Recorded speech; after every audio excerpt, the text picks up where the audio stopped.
Bien, es necesario entrar a analizar los conceptos jurídicos que la Corte Constitucional debió desglosar para resolver la nueva acción de amparo instaurada en junio de 2011 por el señor Torres Acero, y que a través de apoderado solicita tener en cuenta el precedente que la misma Corte establece en sentencia C251, y en la cual aclara que las acciones posesorias respecto a predios urbanos, a estas se le deben aplicar los procedimientos establecidos en el Decreto Ley 1355 del año 1970, que es el Código Nacional de Policía. Y a las acciones posesorias de predios rurales sí se le puede seguir aplicando la Ley 15, lo establecido en el artículo 15 de la Ley 57 de 1905 y en el Decreto 992 de 1930.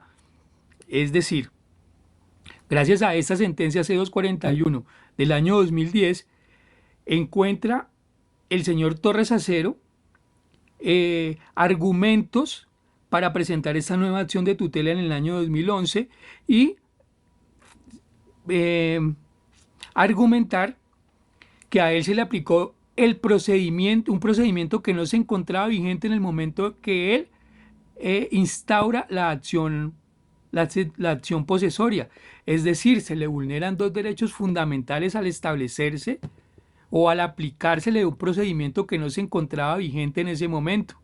Se le vulnera el derecho al debido proceso y se le vulnera el derecho del acceso a la justicia al señor Torres Acero. Además de que se configura lo que la misma Corte Constitucional llama defecto procedimental absoluto, que es el que se origina cuando el juez actuó completamente al margen del procedimiento establecido. Como en este caso, el juez, el inspector, el procedimiento que aplica es un procedimiento que no se encontraba vigente al momento de la acción policiva. De la misma forma, se origina a través de esto el defecto procedimental por exceso ritual manifiesto, que se presenta cuando el funcionario judicial, por un apego extremo y una aplicación mecánica de las formas, como la que se da al aplicar un procedimiento que no se encontraba vigente, pero era el que tenían conocimiento y apego las personas que tuvieron a su cargo este caso, renunciaron conscientemente a la verdad jurídica objetiva patente en los hechos, derivándose de su actuar una inaplicación de la justicia material y el principio de la prevalencia del derecho sustancial. Ahora bien, debemos analizar si existió o no temeridad y cosa juzgada constitucional.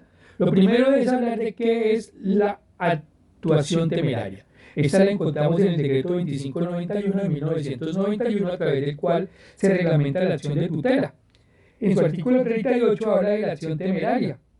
Cuando sin motivo expresamente justificado, la acción de tutela sea presentada por la misma persona o su representante ante varios jueces o tribunales, se rechazarán o decidirán desfavorablemente todas las solicitudes. Es importante aquí tener en cuenta el precedente jurisprudencial o el precedente constitucional, perdón, que comprende la temeridad de dos formas. Una, que la concepción por la que solo se puede configurar si el accionante actúa de mala fe. Y la otra, la interpretación literal del artículo 38, del que ya hablamos, bajo la cual se requiere que no se requiere tal elemento para su consolidación. Sin embargo, el precedente constitucional habla de que la temeridad se configura cuando concurren los siguientes elementos: identidad de partes, identidad de hechos, identidad de pretensiones y la ausencia de la justificación en la presentación de la nueva demanda vinculada a un actuar doloso y a mala fe por parte del libelista.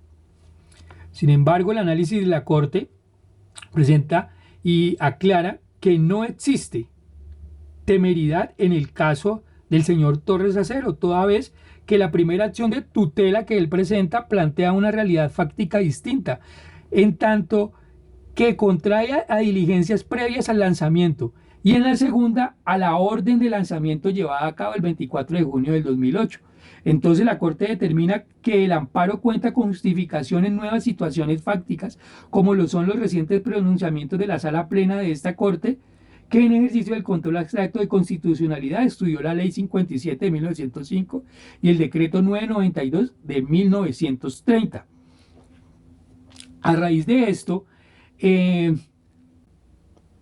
hay una solicitud por parte del apoderado de la constructora en el que se habla de que no existe inmediatez en la presentación de la nueva solicitud o de la nueva acción de amparo, mejor, por parte del señor Torres Acero, puesto que la decisión, ellos hablan de cosa juzgada constitucional y hablan de que la sentencia 560 del 2009 ya había hablado sobre los mismos hechos, los mismos accionantes, las mismas partes, las mismas pretensiones y que ya era cosa juzgada. Sin embargo, la Corte le dice que esto no es cierto, toda vez que el señor Torres Acero y su apoderado encuentran argumentos en una sentencia que se da años después de la sentencia en la que se revisó el caso del señor Torres Acero por parte de la Corte Constitucional.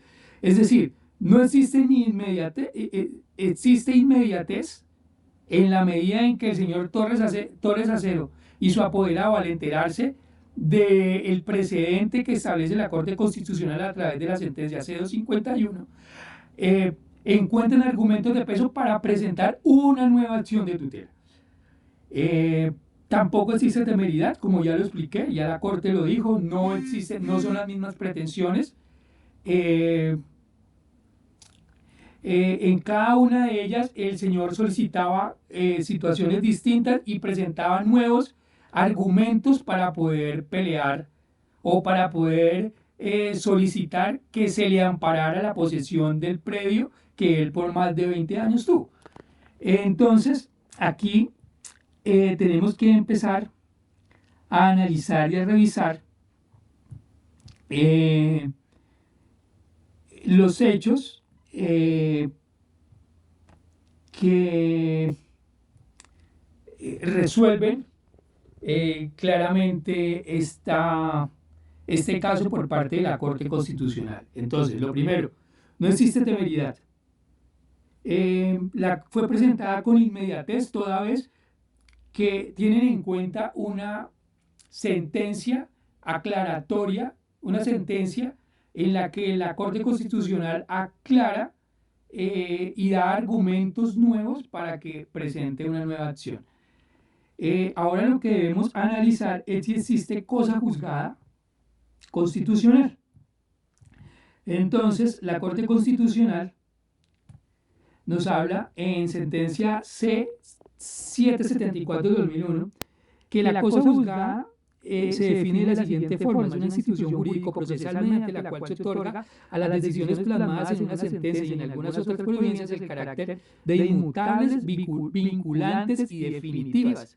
Los citados efectos se conciben por disposición expresa del ordenamiento jurídico para lograr la terminación definitiva de controversias y alcanzar un estado de seguridad jurídica. De esta definición se derivan dos consecuencias importantes. En primer lugar, los efectos de la cosa juzgada se imponen por mandamiento constitucional y legal derivado de la voluntad del Estado impidiendo al juez su libre determinación. Y en segundo lugar, el objeto de la cosa juzgada consiste en dotar de un valor definitivo e inmutable a las providencias que determinen el ordenamiento jurídico. Es decir, se prohíbe a los funcionarios judiciales, a las partes y eventualmente a la comunidad volver a entablar el mismo litigio. Según esto, la institución de la cosa juzgada le concede a ciertas providencias emitidas por los jueces el carácter de inmutables, definitivas, vinculantes y coercitivas, de modo que las partes no pueden ventilar de nuevo el mismo asunto que fue objeto de la resolución judicial. Conforme al artículo 332 del Código de Procedimiento Civil, que era el vigente al momento de resolver la acción incoada por el señor Torres Acero en el 2011, establece los requisitos para que una providencia adquiera el carácter de cosa juzgada, que es identidad del objeto, identidad de la causa petendi, identidad de las partes Dice, aunque la cosa juzgada no es absoluta como quiera, que el ordenamiento jurídico estableció figuras como los recursos de revisión y la tutela contra providencia judicial que atenúan tal institución. A pesar de esto, sin lugar a dudas, la finalidad máxima de la tutela es proteger los derechos fundamentales de las personas que se encuentran amenazados o vulnerados, por lo que las decisiones adoptadas dentro del proceso de amparo tienen la virtualidad de constituir cosa juzgada. Entonces, en el caso referido, debemos tener en cuenta entonces, no existe severidad y tampoco existe cosa juzgada. ¿Por qué? Porque lo que se presenta es que él, en la primera sentencia, él solicita que no, o sea, que se anule la solicitud de querella toda vez que se presenta extemporáneamente. En el segundo, él solicita que se desestime el desahucio. Y en la tercera, él solicita que se garantice el debido proceso y el acceso a la justicia. Es decir, las pretensiones en los casos, aunque puedan ser las mismas personas, los mismos hechos, aunque ya van cambiando, no presentan las mismas pretensiones. Y cada una de las acciones de tutela que presentó, que incoó el señor Torres Acero a través de apoderado, las pretensiones fueron distintas. Esto es lo que la Corte Constitucional tiene en cuenta para declarar que no existió tal temeridad. También es cierto que el apoderado recalca, el apoderado